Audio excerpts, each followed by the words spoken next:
So we're going to start this week by saying thank you to Jen. Thank you, Jen. Thanks for the email. She wrote me an email that asked me, what's the scariest adventure that you ever had? Which is a great question, you know.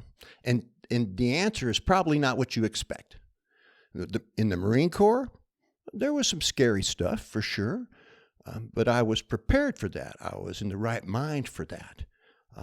How about when I was traveling the world as a young man, exploring all the secrets, all the dark corners of the great big world? Exciting and sometimes a little scary, but not the scariest by a long shot. And maybe you're thinking it was during some of those winters alone in the wilderness. Scary for most people, but actually I was pretty comfortable with all that. The thing that scared me the most was when I decided to be a packer. You know what a packer is. That's somebody who manages pack animals, right? There's a lot of places in the world where you can't just drive your equipment from one place to another. You can't just load it up on a truck. And the wilderness is one of those places. There's no trucks or cars allowed. So if you want to move equipment, you have to load it onto pack animals, which are horses and mules. And I was never comfortable around horses. I know being from Texas, you'd think I would be, but I was a hippie when I was a young man. And my only experience with horses was at the Fat Stock Show, standing too close to a bronco chute, or whatever you call those big wooden things that shake like the earth is coming apart. Cowboys start shooting out the top of it.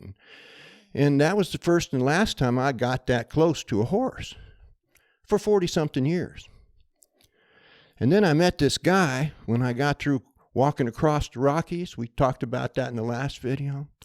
I met this guy that asked me if I'd be interested in working at his ranch as a packer. Well, I didn't know what a packer was, but getting that job was a big deal right then. And being that close to the wilderness was exactly what I wanted. So I said yes.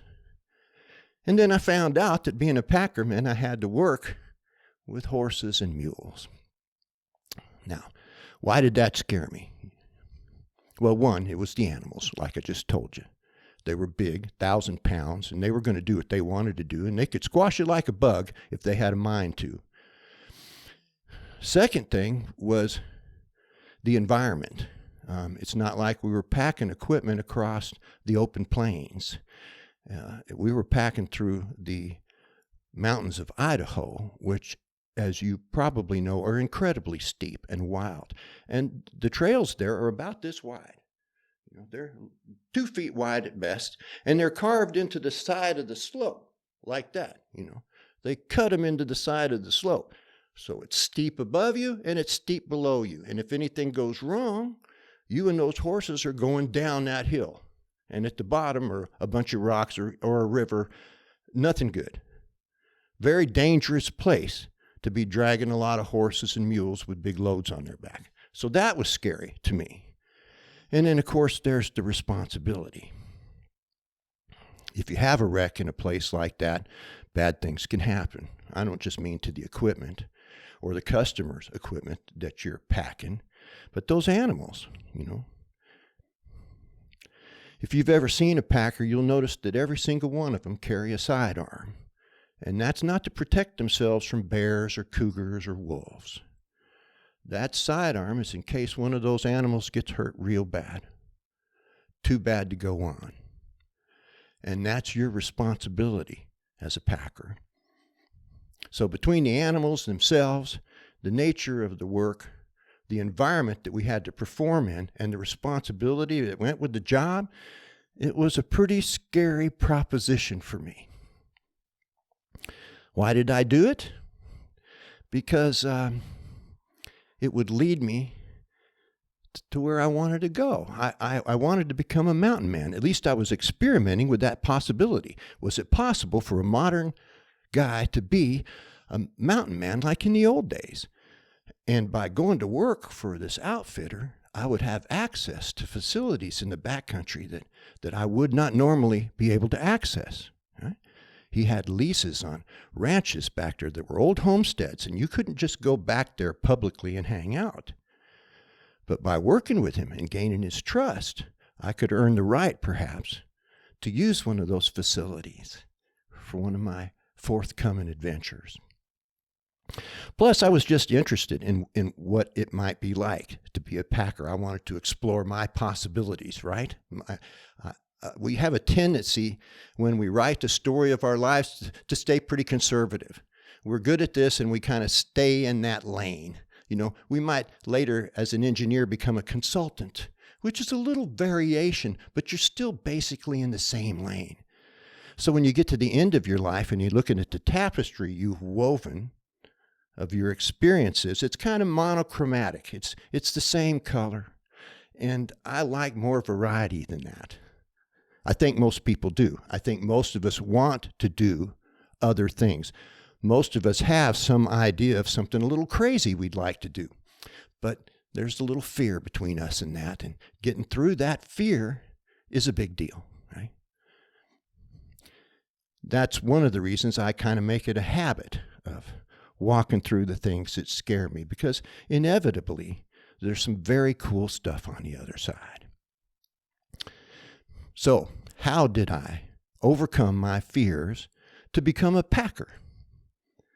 Well, first, you adopt a student's mentality. That's what I do. I put everything that I think I know back in the closet, and I go into this with a fresh and open mind and with great enthusiasm. Because that'll buy you time with the people who are mentoring you. Be the first guy there. Be excited about what you're doing. And don't pretend that you know anything at all. Like the first week I was working for this guy, he said, well, go wrangle the horses.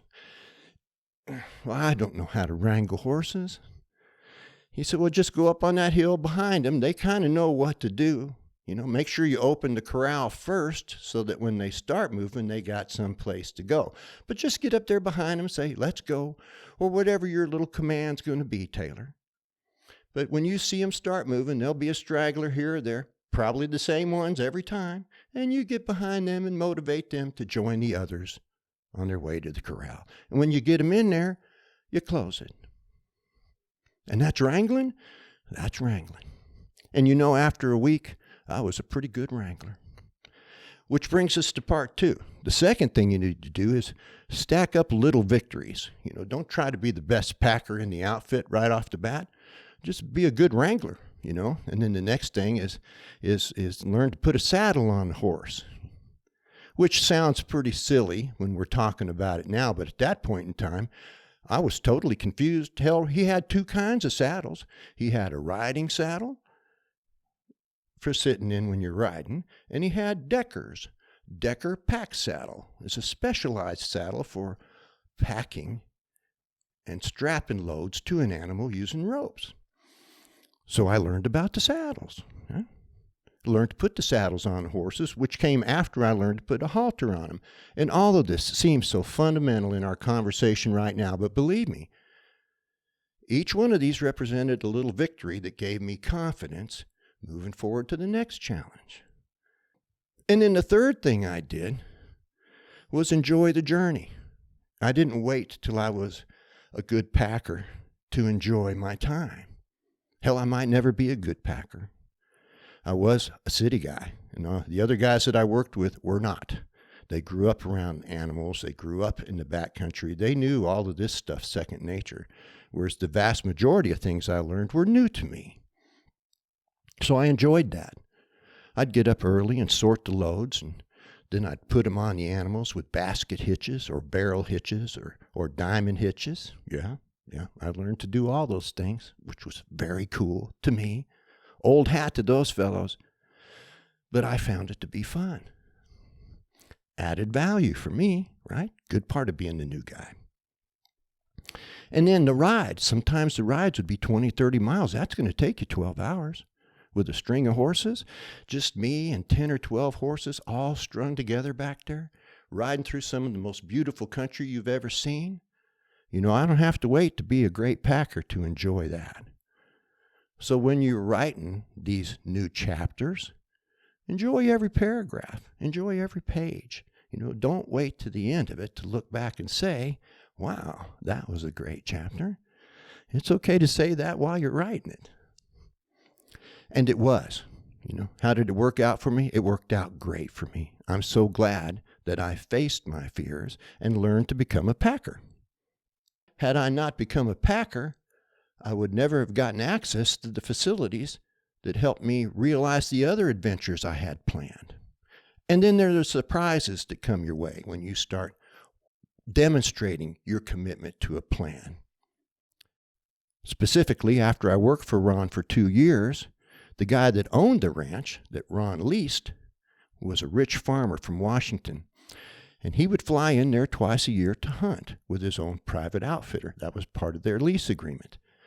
But Ron was only there during the hunting season. The rest of the time, that beautiful ranch needed somebody on site to take care of it.